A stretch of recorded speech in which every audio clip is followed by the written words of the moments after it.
और welcome to Vishal online classes पे। आज इस वीडियो में हम लोग क्लास टेंथ के वास्तविक संख्या के थ्योरी को कवर करने का प्रयास करेंगे। ये आपका चैप्टर 1 है, टोटल 15 चैप्टर है।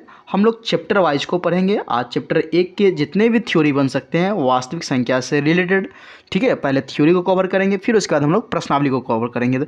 तो भारतीय वन में टोटल 4 प्रश्नावली है, प्रश्नावली चैप्टर 1 में, ठीक है। 1 का ए, 1 का बी, 1 का सी और 1 का डी। तो पहले हम लोग एक के ए से लेकर 1 के डी तक के पहले हम लोग थ्योरी, जो भी थ्योरी बन सकता है उस थ्योरी को कवर करते हैं। फिर उसके बाद प्रत्येक प्रश्नावली को अच्छे से कवर करने का प्रयास करेंगे। अगर आप थ्योरी को अच्छे से समझ जाते हैं तो प्रश्नावली भी आपके लिए बेनिफिट हो जाएगा, और एग्जाम के पॉइंट ऑफ व्यू से थ्योरी जो ऑब्जेक्टिव सवाल बनती है वो थ्योरी से काफ़ी पूछा जाता है, ठीक है। तो इस बात को भी ध्यान रखिएगा। तो इसमें बेसिक सा बात है, आप पढ़े भी होइएगा, उन सभी थ्योरी को कवर करने का प्रयास करते हैं। आप पिछले कक्षा में कुछ थ्योरी को पढ़े भी होगा, ये सब नॉर्मल बात है।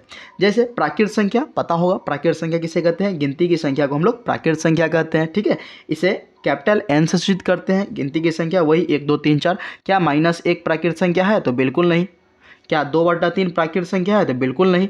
गिनती की संख्या, जैसे हम लोग गिनती स्टार्ट करते हैं 1 2 3 4 5, कहाँ तक? तो अज्ञात 100 तक। तो 100 के बाद ये समाप्त हो जाएगी? बिल्कुल नहीं। फिर आगे होगी 101 102 103, इस टाइप से अनंत तक हम लोग बढ़ते चलेंगे।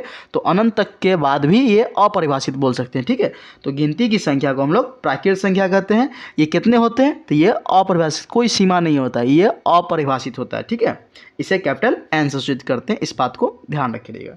फिर आगे पूर्ण संख्या। तो पूर्ण संख्या जिसे इंग्लिश में होल नंबर कहते हैं, क्या होता है? तो देखिए, अभी जस्ट देखिए पढ़े थे प्राकृत संख्या। तो प्राकृत संख्या के समूह में अंक अगर शून्य को शामिल कर लेने पर, मतलब कर देते हैं, तो जो संख्याओं का समूह प्राप्त होता है उसे क्या बोलते हैं? पूर्ण संख्या बोलते हैं। सब इसे डब्ल्यू सूचित करते हैं। जैसे देखिए, यहाँ से यहाँ तक देखिएगा तो ये आपका नेचुरल नंबर है। इसी में एक अंक 0 को ऐड कर दिए, तो ये जो संख्याओं का समूह प्राप्त हो गया, इसे हम लोग बोलेंगे होल नंबर, ठीक है, अर्थात पूर्ण संख्या बोलेंगे। तो पूर्ण संख्या के बारे में बस इतना ध्यान रखिएगा कि पूर्ण संख्या में, मतलब प्राकृत संख्या के समूह में अगर हम 0 को ऐड कर देते हैं ना, शामिल कर देते हैं, तो जो संख्याओं का समूह प्राप्त होता है उसे हम लोग बोलते हैं पूर्ण संख्या, ठीक है। क्योंकि सब नंबर एक दूसरे से रिलेट हो रहा है, जैसे जैसे आप बढ़ेगा वैसे वैसे पीछे वाला नंबर से रिलेट होते जाएगा, इस बात को ध्यान रखिएगा। चलिए फिर आगे देखते हैं सम संख्या। सम संख्या जानते होंगे, लेकिन एग्जाम में पूछता है, ऑब्जेक्टिव में क्या पूछता है वो मैं आगे डिस्कस करता हूँ। सम संख्या जिसे इंग्लिश में इवन नंबर बोलते हैं, क्या होता है सम संख्या? तो वैसी प्राकृत संख्या जो 2 से पूर्णतः विभाजित हो। पूर्णतः विभाजित हो मतलब दशमलव में नहीं, पूर्णतः विभाजित हो, दशमलव में नहीं आना चाहिए, पूर्णतः विभाजित होना चाहिए, उसे सम संख्या कहते हैं। इसका सामान्य रूप 2m होता है। यही पूछा जाता है एग्जाम में कि यदि कोई p प्राकृत संख्या है, कोई p, यही एग्जाम में पूछेगा कि यदि कोई p प्राकृत संख्या है तो इस सम संख्या के रूप में होने के या सम संख्या के रूप में होने के लिए इसका सामान्य रूप क्या होगा? तो हो जाएगा 2p, ठीक है। जैसे यहाँ m है, 2m है, तो m क्या है? m कोई प्राकृत संख्या होगा, ठीक है। तो इसका सामान्य रूप 2m हो गया। बस याद रखिएगा, m के जगह पे p हो सकता है, q हो सकता है, r हो सकता है, कुछ भी दे सकता है एग्जामिनर। तो इसका सामान्य रूप बस याद रखिएगा, इसका सामान्य रूप 2m होता है, ठीक है। फिर आगे चलते हैं, जस्ट उल्टा विषम संख्या। फिर तो ऑड नंबर क्या होता है? और विषम संख्या तो वैसी प्राकृत संख्या जो 2 से पूर्णतः विभाजित न हो, दशमलव में आ जाए, मतलब पूर्णतः विभाजित न हो। जैसे 5 में अगर हम 2 से भाग देंगे तो क्या पूर्णतः विभाजित होगा? बिल्कुल नहीं। ये 2.5 मतलब दशमलव में आ गया, तो ऐसा नहीं होना चाहिए पूर्णतः। जैसे 2 से हम 6 को 2 से भाग दिए तो ये पूर्णतः विभाजित हो रहा है, और ये पूर्णतः विभाजित नहीं हो रहा है, तो ये आपका हो जाएगा विषम और ये हो जाएगा आपका सम, ठीक है। तो कहने का अर्थ ये हुआ कि जो 2 से पूर्णतः विभाजित ना हो उसे हम लोग बोलेंगे विषम। आपने ये क्लास 9th में भी पढ़ा होगा। बस इसका सामान्य रूप, तो इसका सामान्य रूप 2m+1 होता है या 2m-1 होता है। क्या मतलब हुआ?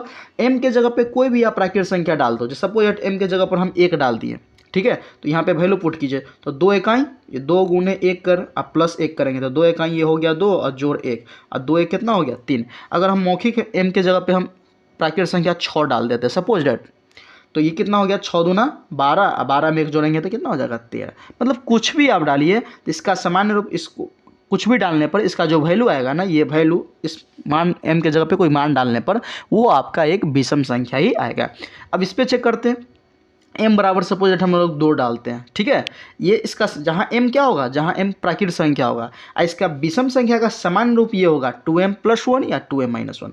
तो 2 डालेंगे तो 2 गुने 2 और -1, तो 2 दूना 4, 4 में से एक जगह तो कितना हो जाएगा 3, तो 3 क्या है, एक आपका विषम संख्या है। तो विषम संख्या का कहने का मतलब इतना याद रखिएगा कि आपके एग्जाम में कि इसका सामान्य रूप इतना होता है, ठीक है। अगर इसका पीडीएफ चाहिए तो आप पीडीएफ भी ले सकते हैं, या नहीं तो आप क्या बोलते हैं, अगर टेलीग्राम ग्रुप में आप ज्वाइन होना चाहते हैं तो टेलीग्राम ग्रुप का डिस्क्रिप्शन में लिंक होगा, ठीक है।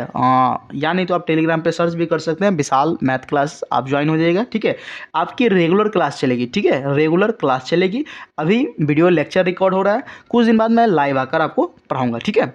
तो अभी आप थ्योरी पढ़ रहे हैं, इसके बाद फिर प्रश्नावली को बारी बारी एक वीडियो में एक प्रश्नावली को कवर करने का पूर्णतः प्रयास करूंगा, ठीक है। फिर साइंस का भी इसी प्रकार लेक्चर चलेगा, सोशल साइंस का भी चलेगा।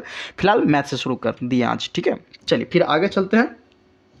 आपका अभाज्य संख्या क्या होता है? अभाज्य संख्या, तो देखिए अभाज्य संख्या आपके एग्जाम में पूछता है, कैसे पूछता है मैं उस पर भी डिस्कस कर दूंगा। फिलहाल अभाज्य संख्या क्या होता है, तो अभाज्य संख्या किसे कहते हैं? वैसी संख्या जो एक और स्वयं के अलावा किसी अन्य संख्या से विभाजित न हो उसे अभाज्य संख्या कहते हैं। मतलब इसके गुणनखंडों की संख्या न केवल 2 होती है, इससे रूढ़ संख्या भी बोलते हैं। इस बात को ध्यान रखिएगा, आपसे एग्जाम में पूछेगा कि निम्नलिखित में सबसे छोटा रूढ़ संख्या कौन है, ठीक है। इस टाइप से प्रश्न आपसे एग्जाम में पूछा जा सकता है। तो अभाज्य संख्या आप समझ गए क्या होता है, इसे रूढ़ संख्या भी कहते हैं। जैसे तो जैसे में देख लीजिए 2, 3, 5, 7, 11, 13, 17 डॉट डॉट डॉट, यही संख्या क्या है, इसमें 4 क्यों नहीं है? तो 4 देखिए किससे किससे विभाजित होगा, 1 से होगा, 2 से होगा और खुद 4 से होगा। तो प्रश्न परिभाषा ये कहता है कि वैसी संख्या जो एक और स्वयं के अलावा किसी अन्य से क्या हो, विभाजित न हो। तो एक और स्वयं के अलावा तो ये तो 2 से विभाजित हो रहा है, मतलब ये 4 जो होगा ये अभाज्य संख्या नहीं होगा। ये 11 क्यों है अभाज्य संख्या, तो ये एक और स्वयं से विभाजित है। 17 क्यों है, तो एक और स्वयं से विभाजित है, इस वजह से ये आपका अभाज्य संख्या है। मतलब इसके गुणनखंडों की जो संख्या होना चाहिए ना केवल 2 होना चाहिए, 2 से अधिक नहीं होना चाहिए, ठीक है। देखिए अब यहाँ से बहुत सारा ऑब्जेक्टिव निकलता है। 2 केवल समअभाज्य संख्या, मतलब पूरे अभाज्य संख्या के समूह में केवल 2 ही जो है ना केवल सम है, बाकी बात सभी विषम है। और पॉइंट देखिए क्या बन सकता है कि सबसे छोटा अभाज्य संख्या कौन होगा, तो सबसे छोटा अभाज्य संख्या 2 होगा। आप देख भी सकते हैं अभाज्य संख्या के समूह में, अब देख लीजिए अभाज्य संख्या के समूह में सबसे छोटा हो गया 2, और 2 ही केवल क्या है, सम है। इसके बाद ये जो भी देख रहे हैं ना ये सब क्या है, विषम है। अब विषम में भी कुछ निकल सकता है कि सबसे छोटा विषम कौन होगा, तो सबसे छोटा विषम 3 होगा, ठीक है। इस टाइप से भी आगे देख लीजिए पूछने की संभावना है कि सबसे छोटा सम अभाज्य संख्या 2, सबसे छोटा विषम अभाज्य संख्या कौन, तो 3। एक मतलब एक जो है ना, एक न तो भाज्य संख्या है न ही अभाज्य संख्या, इस बात को ध्यान रखिएगा। एक न तो भाज्य संख्या है और न ही अभाज्य संख्या है। तो अभी आप अभाज्य देखें, फिर अभाज्य देख लेते हैं। चलिए भाज्य संख्या क्या होता है, तो देखिए भाज्य संख्या को हम कंपोजिट नंबर भी बोलते हैं, ठीक है। जस्ट इसका अपोजिट होता है, जैसे आप अभाज्य पर हैं उसी प्रकार भाज्य होता है, बस उल्टा हो जाता है, नाम नहीं लग रहा। तो भाज्य संख्या वैसी संख्या जो एक और स्वयं के अलावा किसी अन्य संख्या से भी क्या हो, विभाजित हो, उसे हम लोग बोलते हैं भाज्य संख्या। मतलब ये हुआ कि एक और स्वयं के अलावा किसी अन्य से भी विभाजित हो जाए, लेकिन अभाज्य में एक और स्वयं के अलावा किसी अन्य से विभाजित न हो, लेकिन भाज्य में हो। इस बात को ध्यान रखिएगा, बस यही फर्क है। इसे यौगिक संख्या भी बोलते हैं, ठीक है। आपके एग्जाम में पूछा हुआ सवाल है, ठीक है, 2022 या 21 में पूछा हुआ सवाल है कि निम्नलिखित में सबसे छोटा यौगिक संख्या कौन है। तो सबसे छोटा यौगिक संख्या कौन होगा, अर्थात सबसे छोटा भाज्य संख्या कौन होगा, तो सबसे छोटा भाज्य संख्या आपका 4 होगा। इस बात को भी ध्यान रखिएगा। एग्जाम में और भी सारा मॉडल पेपर जब हम चलेंगे आगे, जब अभी तो स्टार्ट ही हुआ है, जब और भी आगे चलेंगे तो और भी सारा विस्तार टाइप का सवाल आएगा। जब मॉडल सेट पढ़ेंगे तो वहाँ पे हम और भी अच्छे से क्लियर करेंगे इस बात को। फिलहाल अभी जो आप स्टार्टिंग में है, स्टार्टिंग में कूल माइंड से आप पढ़िए, जितना पढ़ा रहे हैं बस उतना रेगुलर क्लास कीजिए, नोट्स बनाइए, ज़्यादा दिमाग नहीं लगाना है। जितना पढ़ा रहे हैं उतना पढ़ लीजिए, काम आपका 95 प्लस स्कोर कर लीजिएगा, बशर्ते रेगुलर मेंटेन कीजिएगा खुद को। अगर रेगुलरिटी रखिएगा तो एक अच्छा नंबर स्कोर अच्छा गेन कीजिएगा। अभी से स्टार्ट कीजिएगा, अच्छे से 7 से 8 घंटा पढ़िएगा कंटिन्यू, अच्छा स्कोर आएगा, ठीक है। तो भाज्य संख्या के बारे में समझ गए, इसे यौगिक संख्या बोलते हैं। सबसे छोटा भाज्य संख्या आपका 4 होता है, बस इतना ही जानकारी लिखना है। फिर आगे चलते हैं।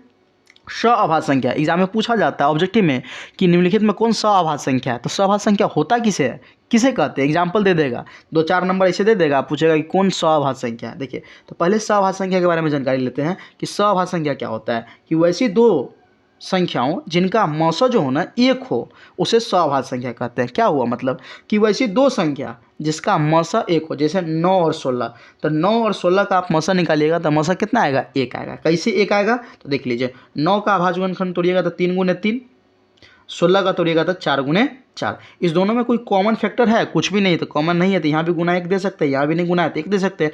एक हो गया कॉमन, यही इसका मौसा हो गया। ठीक है, तो उसी प्रकार मतलब वैसे दो संख्या या दो से अधिक भी हो सकता है जिनका मौसा जो हो ना वो एक हो, जैसे 16, 25, 5, 7 कुछ भी आप ले सकते हैं, इवन जिसका मौसा एक होना चाहिए, तभी वो स्वाभाज्य होगा अथवा स्वाभाज्य नहीं होगा। तो स्वाभाज्य संख्या होने के लिए सिंपल सा रूल यही है कि उन संख्याओं का मौसा एक होगा, बस।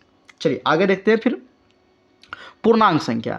तो पूर्णांक संख्या क्या होता है? तो अभी जस्ट पढ़े हैं पूर्ण संख्या। देखिए पूर्णांक संख्या के बारे में कि जब पूर्ण संख्या के समूह में ऋणात्मक संख्याओं के समूह को सम्मिलित किया जाता है तो जो संख्याओं का समूह प्राप्त होता है उसे पूर्णांक कहते हैं। जैसे देख लीजिए, यहाँ से यहाँ तक देखिएगा, ये पूर्ण संख्या है, नजर आ रहा है, ये पूर्ण संख्या है। यहाँ से यहाँ तक ये प्राकृत हुआ, प्राकृत में 0 ऐड कर दिए तो ये बन गया पूर्ण। अब इस पूर्ण संख्या के समूह में ये पूरा ऋणात्मक है, नजर आ रहा है, -1, -2, फिर dot dot dot minus infinity तक इसे टाइप गया हुआ है। तो इस पूरे ऋणात्मक संख्या के समूह को इस पूर्ण संख्या के समूह में सम्मिलित कर दिए तो ये जो संख्याओं का समूह प्राप्त हुआ है ना, इसे क्या बोल दिए? तो इसे हम बोल देंगे पूर्णांक। एक और बात, पूर्णांक को हम लोग जेड या आई से सूचित करते हैं, इस बात को ध्यान रखिएगा, पूर्णांक को जेड या आई से सूचित करते हैं। चलिए फिर आगे देखते हैं और एग्जाम्पल थोड़ा समझते हैं। क्या 2/3 पूर्णांक है? तो बिल्कुल नहीं। क्या -5 पूर्णांक है? तो बिल्कुल ये पूर्णांक है। -4 पूर्णांक है? तो बिल्कुल पूर्णांक है। क्या 0 पूर्णांक है? तो बिल्कुल 0 पूर्णांक है। क्या 22/7 पूर्णांक है? तो बिल्कुल नहीं। पूर्णांक और भिन्न में अंतर होता है। भिन्न होता है बट्टा के रूप में, इस बात को ध्यान रखिएगा, भिन्न आप पढ़े भी होगा। भिन्न क्या होता है? बट्टा के रूप में, जबकि पूर्णांक सीधे संख्या के रूप में होता है। तो देख लीजिए, पूर्णांक 2, 3, 4, -9, 2000, 2200 कुछ भी मतलब बट्टा में न हो तो वो पूर्णांक होगा, और जैसे ही बट्टा के रूप में आ गया तो ये पूर्णांक नहीं होगा। इस बात को ध्यान रखिए, अधिकांश स्टूडेंट को यही कन्फ्यूजन रहता है कि क्या ये पूर्णांक है? तो ये पूर्णांक नहीं है। पूर्णांक आप परिभाषा रट लेते हैं और जब तक उदाहरण को अच्छे से विस्तार नहीं कीजिएगा तब तक नहीं बात। एक चलिए मैं उदाहरण देता हूँ, आप कमेंट करके बताइएगा कि क्या -3 पूर्णांक है या नहीं। ठीक है, -3 पूर्णांक है या नहीं और 5/6 पूर्णांक है या नहीं। ठीक है, इन दोनों में कौन पूर्णांक है या कौन सी संख्या और ये कौन सी संख्या। चलिए आगे बढ़ते हैं। परिमेय संख्या। ठीक है, देखिए परिमेय संख्या आप जो पढ़े हैं उससे कोई वास्तविकता लेना देना नहीं है, इसमें बस ऑब्जेक्टिव में पूछता है। ठीक है, कि निम्नलिखित में कौन परिमेय है या कौन अपरिमेय है, ये आपको भी पता होगा। तो परिमेय संख्या की ये आप पढ़े होइएगा कि वैसी ये मतलब परिभाषा पढ़ी हुई है कि वैसी संख्या जो p/q के रूप में हो, जहाँ p और q क्या हो? पूर्णांक हो एवं q ≠ 0 हो, उसे हम लोग बोलते हैं परिमेय संख्या। ये रटाया बात है, किताबी भाषा, ये आपको भी पता होगा। एग्जाम में पूछेगा जैसे में देख लीजिए क्या पूछ देगा। तो जैसे में पूछ देगा कि √3 क्या परिमेय है? तो बिल्कुल नहीं है। क्या √9 परिमेय है? तो बिल्कुल परिमेय है। क्यों? क्योंकि रूट लगने के बावजूद भी क्या ये रूट से बाहर आ सकता है? तो बिल्कुल आ सकता है। और सारा भी एग्जाम्पल देंगे, थोड़ा इस परिभाषा को देख लेते हैं। क्या होता है ये परिभाषा? क्या लिखा हुआ है कि वैसी संख्या जिसका दशमलव प्रसार शांत या अशांत आवर्तित अर्थात रिपीटिंग, ठीक है, वो परिमेय संख्या कहलाता है। क्या मतलब हुआ? तो समझिए, अब परिमेय संख्या से आपके एग्जाम में ऑब्जेक्टिव सवाल पूछेगा कि निम्नलिखित में कौन परिमेय है और कौन अपरिमेय नहीं है। इस बात को ध्यान रखिएगा। शांत अशांत मतलब, ठीक है, आवर्तित मतलब शांत आवर्तित हो फिर भी वो परिमेय होगा और अशांत आवर्तित हो फिर भी वो अपरिमेय होगा। अब शांत अशांत क्या होता है ये आगे डिस्कस करेंगे इसी वीडियो में, लेकिन थोड़ा आपको उदाहरण के तौर पर समझा देता हूँ। देखिए, जैसे हम कुछ क्वेश्चन लेते हैं, जैसे 1.2323 आप 9th में पढ़े होइएगा, 2 3 ये बार बार संख्या डॉट कर दीजिए, ये रिपीटेड हो रहा है, देख रहे हैं। इसी को हम लोग ऐसे भी लिख सकते हैं, 1.23 के ऊपर रखने लगा दिए, तो ये क्या परिमेय है? तो बिल्कुल ये परिमेय है। क्या 1.496285 दशमलव के बाद संख्या रुक गया, तो क्या ये परिमेय है? तो बिल्कुल ये परिमेय है। क्या -3 परिमेय है? तो बिल्कुल परिमेय है। क्या 9 परिमेय है? तो बिल्कुल √9 भी परिमेय है। मतलब अभी तक जो दिख रहा है वो सभी क्या है? परिमेय है। थोड़ा ये बताइए, तो 22/7 परिमेय है या नहीं है? तो ये भी एक आपका परिमेय संख्या है। क्या 1.369 डॉट डॉट डॉट डॉट क्या ये परिमेय होगा? तो ये परिमेय नहीं होगा। ये कौन सी संख्या होगा?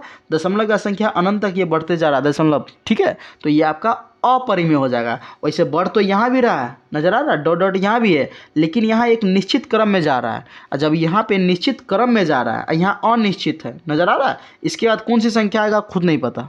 तो इसको आप परिमेय के रूप में व्यक्त नहीं कर सकते हैं, लेकिन इसको आप परिमेय के रूप में व्यक्त कर सकते हैं। आप इसे 9th क्लास में तोड़े भी होइएगा, इसे PYQ के रूप में बदलना, ठीक है, यह बेहद सरल है, आपको आता भी होगा। चलिए आगे चलते हैं।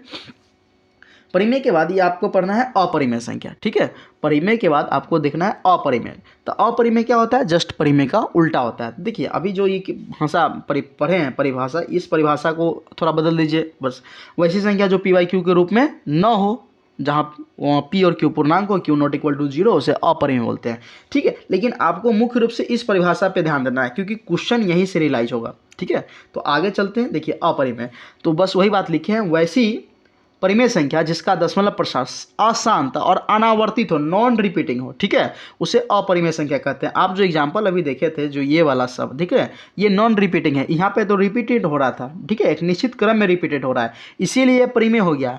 1.369 डॉट डॉट डॉट कर दिए, ये नॉन रिपीटिंग है, ठीक है। अब पता ही नहीं इसके बाद कौन सी संख्या आएगा, ये पता ही नहीं है, ठीक है, यहाँ पे क्या आएगा। तो ये नॉन रिपीटिंग टाइप का जो संख्या होगा ना, ये कहलाएगा अपरिमेय। जैसे देख लीजिए, जैसे पाई भी एक अपरिमेय है, आप 9th में पढ़े होइएगा। फिर 1.693 डॉट डॉट डॉट लगा दिए, ये कैसी संख्या है? अपरिमेय संख्या है।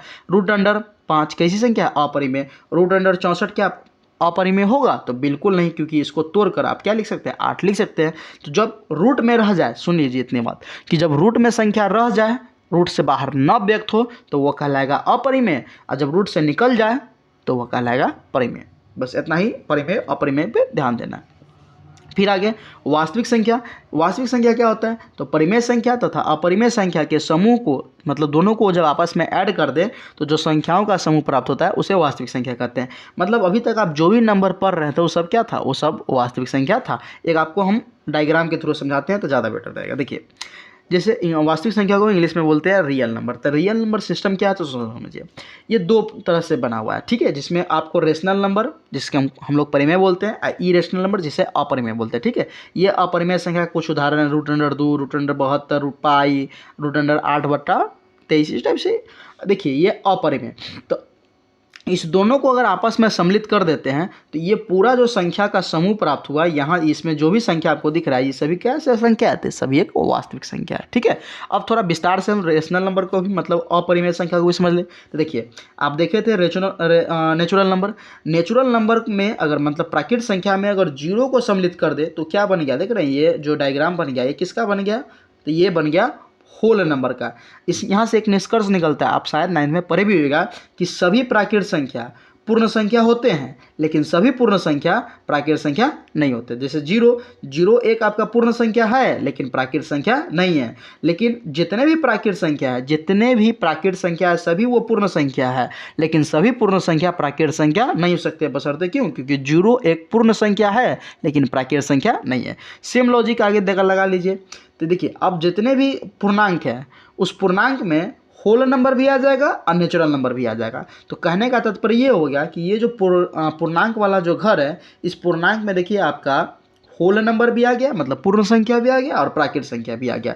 तो सभी प्राकृतिक संख्या और सभी पूर्ण संख्या पूर्णांक संख्या होंगे, लेकिन सभी पूर्णांक संख्या, नजर आ रहा है ये जो माइनस वाला नंबर है, तो सभी पूर्णांक संख्या न होल नंबर होंगे न ही प्राकृतिक संख्या होंगे। उसी प्रकार रेशनल नंबर में देख लीजिए, सभी मतलब इसमें जो घर में देख रहे हैं, चाहे वो पूर्णांक हो, चाहे पूर्ण संख्या हो, चाहे प्राकृतिक संख्या हो, ये सभी क्या होगा? परिमेय संख्या होगा। लेकिन सभी परिमेय संख्या ना पूर्णांक होगा, न पूर्ण संख्या होगा, न ही आपका परिमेय संख्या होगा, क्योंकि 3/5 तो एक परिमेय संख्या है, लेकिन ये पूर्णांक संख्या, पूर्ण संख्या या प्राकृतिक संख्या आपका नहीं है। इस बात को आप ध्यान में रखे रहिएगा। उम्मीद कर रहे हैं इस बात को आप समझ के होइएगा। चलिए आगे चलते हैं। अब समझिए, यहाँ से खेल स्टार्ट हुआ कि दो वास्तविक संख्याओं के बीच कितनी वास्तविक संख्या हो सकती है? ऑब्जेक्टिव सवाल। तो दो वास्तविक संख्या के बीच अनगिनत वास्तविक संख्या हो सकती है, ठीक है। दो परिमेय संख्या के बीच कितनी परिमेय और अपरिमेय हो सकती है? तो दो परिमेय संख्या के बीच अनगिनत परिमेय और अनगिनत अपरिमेय संख्या हो सकती है। इस बात को आप नोट कर लीजिएगा। फिर दो अपरिमेय संख्या के बीच कितनी परिमेय और कितनी अपरिमेय संख्या हो सकती है? तो दो परिमेय संख्या के बीच अनगिनत परिमेय और अनगिनत अपरिमेय हो सकता है। सीधा सा मतलब ये रहा कि जब दो परिमेय बोले या दो अपरिमेय बोले, इसके बीच इन्फिनाइट परिमेय हो सकता है और इन्फिनाइट अपरिमेय हो सकता है। चलिए आगे चलते हैं। फिर देखिए पाई क्या है? तो पाई एक अविजीय संख्या है या पाई एक अपरिमेय संख्या है। लेकिन पाई एक अपरिमेय संख्या है, लेकिन 22/7 एक परिमेय संख्या। इस बात को ध्यान रखिएगा, आपको पता भी होगा। दो अपरिमेय संख्या का योग घटाव क्या होता है? तो ये एक परिमेय संख्या होता है। गुना बोले भाग बोले फिर भी क्या होगा? अपरिमेय। जैसे दो परिमेय बोल रहा है, तो दो परिमेय मान लो, पहला परिमेय एक दो हो गया, दूसरा आप 3 ले लीजिए, तो ये दोनों परिमेय है, इसको जोड़ेंगे तो कितना आएगा? 5। तो 5 क्या है? परिमेय है, बात खत्म। यहाँ पे पहला परिमेय ले लिए 2, दूसरा ले लिए 3, दोनों को घटा दिया, आ गया -1। तो क्या -1 क्या है? तो -1 आपका परिमेय संख्या है। फिर दो वो संख्या ले लिए, दोनों को आपस में गुना कर दिए, मतलब दो परिमेय संख्या को लेकर आपस में गुना कर दीजिए, आ गया 6। तो 6 क्या है? आपका परिमेय है। 2 में 3 से भाग दे दिए, 2/3 हो गया। 2/3 क्या है? आपका परिमेय है। तो सीधा सा अर्थ ये रहा कि दो गो परिमेय संख्या को आपस में जोड़े, घटाएं, गुना करें या भाग दें, जो भी प्राप्त होगा वो क्या कहलाएगा? वो परिमेय संख्या कहलाएगा। इस बात को आप अच्छे से अपने जहन में उतार लीजिएगा। चलिए आगे चलते हैं।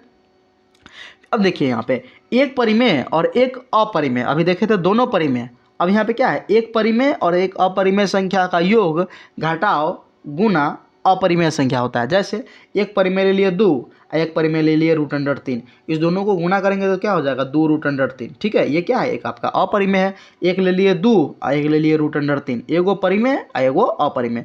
दोनों को जोड़ेंगे तो अभी जुटबे नहीं करेगा, इतना ही पर रह जाएगा। ये कैसी संख्या है? ये आपका अपरिमेय संख्या है। फिर पहली एक संख्या ले लिए 2 और दूसरी संख्या ले लिए √3, और दोनों को घटाएं, या इसको इस टाइप से लिखे या इस टाइप से लिखे, बात एक ही है। ये दोनों कैसी संख्या है? तो दोनों अपरिमेय संख्या। तो निष्कर्ष क्या निकला कि एगो परिमेय संख्या को और एक अपरिमेय संख्या को अगर जोड़े, घटाए, गुना करे या भाग दें, तो जो प्राप्त होगा वो कैसी संख्या होगा? तो वो आपका अपरिमेय संख्या होगा। इस बात को ध्यान में रखिएगा।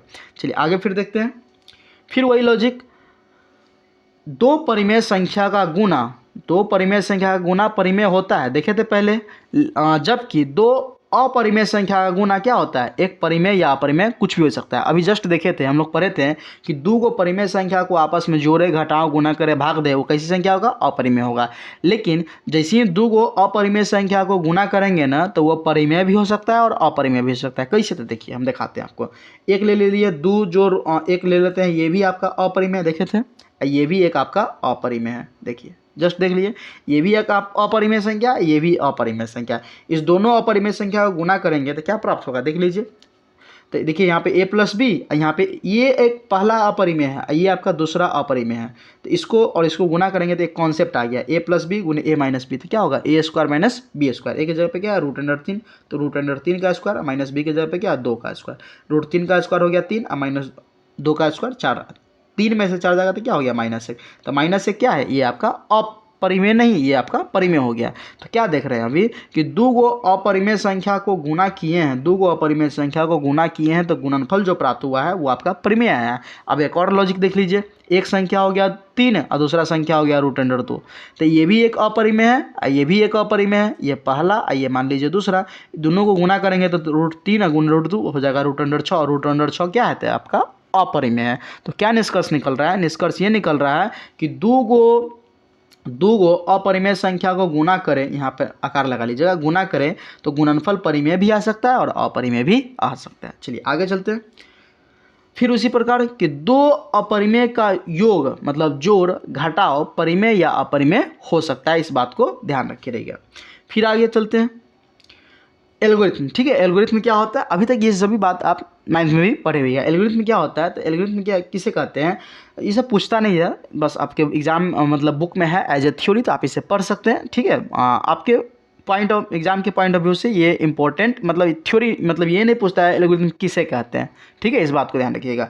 जहाँ पे मेंशन होगा कि हाँ ये पॉइंट बेहतर है, तो वहाँ पे आपको बताएंगे कि इस बात को अच्छे से आप कॉपी में अपने माइंड जहन में इस बात को अच्छे से सेट कर लीजिएगा, याद कीजिएगा। लेकिन इसे आप कॉपी में थ्योरी में लिख लीजिएगा, ठीक है, क्योंकि ये है मेंशन, तो लिख लीजिए। एल्गोरिथम क्या होता है, तो किसी सुपरिभाषित, ठीक है, चरण का वह श्रृंखला, चरणों की वह श्रृंखला जो किसी विशेष प्रकार की समस्या को हल करने की एक विधि प्रदान करे, उसे एल्गोरिथम कहते हैं। ठीक है, जैसे भाग एल्गोरिथम होता है। ठीक है, जब अभी जस्ट देखिएगा, इसका प्रयोग ये गणितज्ञ थे उन्होंने किया था 9वीं शताब्दी में, ये बात की बात है। चलिए आगे चलते हैं। प्रेमिका क्या होता है, ठीक है, प्रेमिका, ये लव प्रेमिका नहीं है, ये प्रेमिका क्या होता है, तो ये एक सिद्ध कथन है, ठीक है, जिसका उपयोग या प्रयोग हम किसी अन्य कथन को सिद्ध करने के लिए किया जाता है। मतलब प्रेमिका जो होता है ना, ये किसी अन्य कथन को हम प्रूव करने के लिए इसका उपयोग करते हैं। ये आप पढ़िएगा, 9th में भी पढ़िएगा, जब किसी प्रमेय को सिद्ध किए होइएगा तब, या 10th में भी पढ़िएगा। फिर आगे चलते हैं, क्या होता है यूक्लिड। अब यहाँ से इंपॉर्टेंट चैप्टर है, ये 10वां का आपका प्रॉपर थ्योरी हुआ। यहाँ से अब कि यूक्लिड का भाग लेमा या विभाजन प्रेमिका, या इसे भाग एल्गोरिथम भी बोलते हैं। क्या होता है, तो देखिए, जब दो धनात्मक पूर्णांक a और b के लिए एक ऐसा अद्वितीय पूर्णांक q और r प्राप्त हो जहाँ a बराबर बी क्यू प्लस आर, जहाँ r का जो वैल्यू है ना, ये ग्रेटर देन इक्वल टू 0 हो और लेस देन b। ये सवाल पूछेगा, ये इस बात को ध्यान रखिएगा, ये सीधा सा आपके एग्जाम में आ जाएगा कि निम्नलिखित में सत्य है, 4 ऑप्शन दे देगा, पहले का ऑप्शन ए होगा, दूसरा का में लिख देगा आर, मतलब इस टाइप से। ठीक है, इस बात को ध्यान रखिएगा, मतलब आप जैसे जैसे आप अंदर चलिएगा और भी बेहतर से इस बात को आप समझ जाइएगा। तो कहने का सिंपल सा इतना मतलब है, भाग एल्गोरिथम क्या होता है, अर्थात भाज्य बराबर भाजक गुणे भागफल, मतलब भाज्य बराबर भाजक गुणे भागफल प्लस शेषफल, इस बात को ध्यान रखिएगा। मतलब a बराबर b into q plus r. इसी पे भाग एल्गोरिथम सजावट करेंगे, जब आप देखिएगा सवाल बनाएंगे तो आपको वहाँ पे मैं क्लियर समझाऊंगा। फिलहाल इतना समझ लीजिएगा कि दो धनात्मक पूर्णांक a और b के लिए एक ऐसा अद्वितीय पूर्णांक q और r प्राप्त होगा कि a बराबर बी क्यू प्लस आर, जहाँ ये r जो होगा ना, ये शेषफल है। देखिए a क्या है, तो a आपका भाज्य है, b क्या है, भाजक है, और q क्या है, भागफल है, और r क्या है, शेषफल है। इस बात को ध्यान रखिएगा, अर्थात ये आप 9th में पढ़े होगा, भाज्य बराबर भाजक गुणे भागफल प्लस शेषफल। चलिए आगे चलते हैं। अब आगे क्या कह रहा है कि यूक्लिड विभाजन एल्गोरिथम का प्रयोग में प्राप्त शेष शून्य या अशून्य होने पर उसी चरण का भाजक ही मसा होता है। क्या मतलब हुआ, देखिए, मतलब ये हुआ कि अगर हमको 6 और 2 का बोले मसा निकालिए बाबू, कि 6 और 2 का मसा क्या होगा, उदाहरण के तौर पे हमको समझा रहे हैं। तो 6 और 2 का मसा निकाले तो 6 इक्वल टू लिखिएगा, जो सबसे बड़ी संख्या होगा वो कहलाएगा a बराबर जो बी क्यू प्लस आर है ना, इसी पे सेट करके हम आपको समझा देते हैं। तो a बराबर बी क्यू प्लस आर के कॉन्सेप्ट पे बढ़िएगा, तो जो सबसे बड़ी होगा वो कहलाएगा आपका a, और जो छोटा होगा वो कहलाएगा b। अब क्या करेंगे, 6 में 2 से भाग देंगे, तो कितना बार भाग लगेगा, 3 बार में भाग लग गया, शेषफल क्या आ गया, 0 आ गया। तो जिस चरण में शेषफल 0 आएगा, जिस चरण में शेषफल 0 आएगा, उसका जो क्या कह रहा है, उसका जो भाजक होगा ना, भाजक, वही मौसा कहलाएगा। तो देख लीजिए, भाज्य बराबर भाजक गुणे भागफल प्लस शेषफल। तो यहाँ भाजक के जगह पे कौन है, तो भाजक के जगह पे आपका 2 है, इसीलिए ये 2 क्या कहलाएगा, तो ये 2 होगा 6 और 2 का मौसा कहलाएगा। इस बात को ध्यान रखिएगा, 6 और 2 का मौसा क्या होगा, तो 6 और 2 का मौसा 2 ही होगा। क्यों, क्योंकि इस चरण में, इस एक ही चरण में इसका शेषफल क्या आ गया, 0 आ गया। तो जिस चरण में शेषफल 0 आए, इस कॉन्सेप्ट पे बैठाएं, ठीक है, a बराबर बी क्यू प्लस आर के कॉन्सेप्ट में हम लोग इसको बैठाए हैं। तो जिस चरण में शेषफल 0 आए, उस चरण का जो भाजक होगा वही मौसा कहलाएगा। अब ये सवाल हम जब प्रश्नावली में चलेंगे तो और भी इस बात को अच्छे से समझेंगे। चलिए आगे चलते हैं। अंकगणित का आधारभूत प्रमेय क्या होता है, तो प्रत्येक भाज्य संख्या को अभाज्य संख्या की एक गुणनफल के रूप में व्यक्त किया जा सकता है। ठीक है, इसके गुणनखंडों का अद्वितीय ढंग से व्यक्त किया जाता है। मतलब ये जो अंकगणित के मतलब सीधा से ये हुआ कि 6 का अभाज्य गुणनखंड हो रहे, तो 6 का अभाज्य गुणनखंड क्या होगा, 2 गुणे 3, यही ना होगा। तो यही हो गया अंकगणित मतलब आधारभूत प्रमेय, कि प्रत्येक भाज्य, 6 क्या है, एक आपका भाज्य है, तो प्रत्येक भाज्य संख्या को अभाज्य संख्या के गुणनखंड के रूप में व्यक्त करना। देख रहे हैं, 2 और 3 क्या है, ये आपका अभाज्य संख्या है, जबकि 6 क्या है, भाज्य संख्या। तो जो भी भाज्य संख्या को अभाज्य संख्या के गुणनफल के रूप में व्यक्त किया जा सकता है। ठीक है, बस इतना ही सी बात आप समझिएगा। आगे एक सवाल आएगा, उसमें इसी शब्द का हम प्रयोग करेंगे, वहाँ पे और मेरी बात को आप अच्छे से समझ जाइएगा। ठीक है, इसके गुणनखंड को अद्वितीय ढंग से व्यक्त किया जाता है। पहले अद्वितीय कहने का मतलब, अद्वितीय कहने का अर्थ एक और केवल एक होता है। ठीक है, जैसे अब आगे ले लीजिए 4, तो 4 आपका एक भाज्य हो गया, लेकिन इसी के गुणनखंड को तोड़िएगा तो 2 गुणे क्या आएगा, 2, इसी को लिख दीजिएगा 2 स्क्वायर। बस इतना ही सी बात है। ठीक है, और कुछ नहीं इसमें खास। महत्तम समवर्तक HCF निकालने के लिए आपसे पूछेगा। ठीक है, HCF निकालने के लिए कहा जाएगा। एग्जाम में पूछा जाता है 2 नंबर में, और सब्जेक्टिव में भी पूछता है और ऑब्जेक्टिव में भी पूछता है। तो मौसा क्या होता है, आप पहले भी पढ़े हुए, बेसिक सी बात है कि 2 या 2 से अधिक संख्याओं का मौसा वैसी बड़ी से बड़ी संख्या होती है जिनमें जिनमें से प्रत्येक को पूरा पूरा विभाजित करे। जैसे शब्द मतलब भाषा वाला सवाल सोल्व कीजिएगा ना, जैसे बड़ी से बड़ी शब्द का जिक्र कर दे तो समझ जाइएगा एचसीएफ निकालना है, और छोटी से छोटी का जिक्र कर दे तो एलसीएम निकालना है। तो महत्तम समवर्तक 2 या 2 से अधिक संख्याओं का मौसा वो बड़ी से बड़ी संख्या हो सकता है जो पूरा पूरा उस संख्या क्या करे, विभाजित करे। और 2 संख्या ए बी के मौसा को मौसा a, b से सूचित करते हैं। जैसे अभी देखे थे 6,2 का मौसा निकाले, इसका जब हम अतः लिखेंगे तो लिखेंगे अतः अभिष्ट मौसा किसका किसका, तो अतः अभिष्ट मौसा 6,2 इक्वल टू कितना लिखेंगे 2। तो कहने का मतलब ये हुआ कि 2 संख्या a और b का अगर हम मौसा को लिखना चाहें तो लिखेंगे मौसा a, b, मतलब इससे सूचित किया जाएगा जहाँ a और b कोई अदर संख्या होंगी। चलिए सेम इसी प्रकार लसा होगा कि लसा में क्या हो जाएगा, छोटी से छोटी संख्या। 2 या 2 से अधिक संख्याओं का लसा वैसी छोटी से छोटी संख्या होगी जो उनमें से प्रत्येक को पूरा पूरा विभाजित करे। और 2 संख्या ए बी के लसा को हम लोग लसा a, b से सूचित करेंगे। इस बात को भी ध्यान रखिएगा। चलिए आगे चलते हैं। मौसा और लसा के बीच संबंध, ये आपका सूत्र है, ठीक है, इससे सवाल सॉल्व होगा। क्या होता है देखिए, ए यहाँ पे हो गया पहली संख्या और बी हो गया यहाँ पे दूसरी संख्या। तो पहली संख्या गुने दूसरी संख्या का जो वैल्यू होगा मौसा गुने लसा के बराबर होगा। मतलब सपोज दैट 6,2 का हम जितना मौसा निकाले और लसा निकाले तो इसका जो भी मौसा और लसा आएगा उसका गुणनफल और इस दोनों का गुणनफल आपस में क्या होगा, बराबर होगा। इस बात को ध्यान रखिएगा। तो यहीं से इस सवाल अब देखिए, यहीं से अब बहुत सारा क्या बोलते हैं सूत्र निकल गया। जैसे पहली संख्या गुने दूसरी संख्या बराबर होता है दोनों संख्याओं का मौसा गुना दोनों संख्याओं का लसा।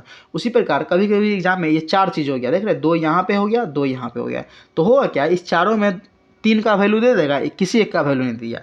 सपोज दैट पहली संख्या का वैल्यू निकालना है जिसमें हमको मौसा पता है, लसा पता है और दूसरी संख्या पता है। तो पहली संख्या बराबर डायरेक्ट फार्मूला आप यूज कीजिएगा, मौसा गुने लसा बटा दूसरी संख्या। हो सकता है दूसरी संख्या निकालना पड़ जाए। दूसरी संख्या निकालने के लिए क्या होता है, मौसा गुने लसा बटा पहली संख्या। कुछ नहीं है, a गुने b यहाँ पे गुना में था, अभी इसको निकालना है इधर लिया ये भाग में, इसको निकालना है तो इसको लिया ये भाग, मतलब कि कोई एक दे देगा तो जो एक दिया हुआ है उधर रह जाएगा, बाकी बात दूसरा इधर आ जाएगा भाग में, इस टाइप से। फिर आगे 2 संख्या ए बी के बीच का लसा बराबर, कभी कभी लसा और मौसा निकालने के लिए देते हैं। सपोज दैट पहली संख्या और दूसरी संख्या का गुणनफल दिया हुआ है, मौसा दिया हुआ है और बोले लसा निकालने के लिए, तो ये जो मौसा इधर गुना में इधर आएगा तो क्या होगा, भाग में। उसी प्रकार लसा इधर गुना में इधर आएगा तो क्या होगा, ये भी भाग में। वही काम यहाँ पे किया हुआ देख लीजिए। तो लसा बराबर क्या होगा, पहली संख्या गुने दूसरी संख्या बटा मौसा। फिर अगर मौसा निकालने के लिए कहा जाए तो पहली संख्या गुने दूसरी संख्या बटा लसा। किसका लसा, तो वही दोनों संख्या का लसा और मौसा। चलिए आगे देखते हैं। शांत और अशांत, ठीक है। अब सीधे 1 के डी का तक थ्योरी हो गया हुआ आपका, ये 1 के डी के थ्योरी में काम करेगा, ठीक है। सभी थ्योरी को कवर कर लिए हैं। प्रश्नावली 1 का वास्तविक संख्या का जितना भी थ्योरी हो सकता है उन सभी थ्योरी को कवर करने का प्रयास किया। शांत क्या होता है, तो आप 9 में पढ़े हुए क्या। शांत क्या होता है, किसी परिमेय संख्या पी वाई क्यू के हर का अभाज्य गुणनखंड 2 के पावर n गुने 5 के पावर m के रूप में हो तो संख्या शांत होगा, जहां m और n क्या होगा, कोई प्राकृत संख्या होगा। मतलब शांत होने के लिए कोई भी संख्या पी वाई क्यू के रूप में है तो इस q का जो वैल्यू होना केवल 2 और 5 के रूप में होगा तो संख्या शांत होगा अथवा शांत नहीं होगा। इस बात को ध्यान रखिएगा। उदाहरण के तौर पे देख लीजिए, जैसे 7/8, ठीक है। तो देखिए यहाँ क्या है, नहीं है, ऊपर उससे कोई लेना देना नहीं है। 8 को तोड़िएगा तो क्या लिखिएगा, 2 गुने 2 गुने 2। तो क्या ये शांत है, तो बिल्कुल। केवल 2 या 5 के रूप में होगा तभी संख्या शांत होगा, तो बिल्कुल ये शांत है। 2 बटा मान लेते हैं 22, 2/22, तो 2/22 इसको काट दीजिए, जब कटने वाला हो तो 2 से 11 बार में कट गया तो ये आ गया 1/11। अब क्या ये 11 क्या इसके शांत होने के लिए हर का अभाज्य गुणनखंड में केवल 2 और 5 है, तो बिल्कुल नहीं, 2 भी नहीं न 5 भी है, ये थर्ड संख्या है। और जब भी थर्ड संख्या आ जाए तो क्या कहलाएगा, वो शांत कहलाएगा। इस बात को ध्यान रखिएगा। अशांत कहलाएगा। शांत होने के लिए केवल उसके हर में, मतलब नीचे, मतलब हर में केवल 2 रहे या केवल 5 रहे या 2 5 दोनों रहे तभी शांत होगा अथवा अशांत हो जाएगा। इसी का जस्ट उल्टा हो जाएगा अशांत क्या होता है, तो किसी परिमेय संख्या पी वाई क्यू के हर का अभाज्य गुणनखंड 2 के पावर n गुने 5 के पावर n के रूप में नहीं हो तो संख्या अशांत कहलाएगा। मतलब 2 और 5 रहते हुए भी कोई थर्ड नंबर टपक जाए फिर भी क्या होगा, अशांत होगा। जैसे जैसे आप देख लीजिए 12/18 देख लीजिए, तो इसको काटने वाला है तो काट भी सकते हैं। सपोज दैट जैसे 6 से काटे तो 6 दूना 12, 6 3 18, तो क्या आ गया 2/3। तो 2/3 क्या हो गया आपका, अशांत हो गया। मतलब नीचे कुछ भी रहे, जैसे सपोज दैट हम लिखे हुए हैं 7/2 गुने 3 गुने 5, तो 2 भी है 5 भी है लेकिन थर्ड भी एक नंबर आ गया, तो तीसरा जैसे ही आएगा काम बिगाड़ देगा। ठीक है, तो तीसरा नंबर मतलब 2 5 के अलावा कोई भी थर्ड नंबर आए तो वो क्या कहलाएगा, अशांत कहलाएगा। इस बात को ध्यान रखिएगा। तो इस वीडियो में आप क्या देखें हैं, तो इस वीडियो में आप वास्तविक संख्या से जितने भी आपका थ्योरी था उन सभी थ्योरी को कवर करने का प्रयास किए। तो इस वीडियो में चैप्टर 1 का पूर्ण रूप से थ्योरी है। ठीक है, इस थ्योरी को आप अच्छे से कवर कर लीजिए। अगर पीडीएफ चाहिए तो आप ग्रुप में ज्वाइन हो जाएगा। अगर व्हाट्सएप ग्रुप में ज्वाइन होना है तो आप व्हाट्सएप कीजिएगा इस नंबर पे 9905571977 ठीक है, इस नंबर पे व्हाट्सएप कीजिएगा। जो उस आपको व्हाट्सएप ग्रुप में मैं ऐड कर दूंगा। अगर आपको टेलीग्राम ग्रुप में ऐड होना है, ठीक है, तो टेलीग्राम ग्रुप में भी मैं आपको ऐड कर दूंगा। इस बात को ध्यान रखिएगा। टेलीग्राम ग्रुप का डिस्क्रिप्शन में लिंक दिया हुआ है, आप खुद भी ऐड हो सकते हैं या टेलीग्राम पे आप सर्च कर सकते हैं विशाल ऑनलाइन क्लास या विशाल मैथ क्लास भी कीजिएगा तो भी आ जाएगा। ठीक है, चलिए धन्यवाद।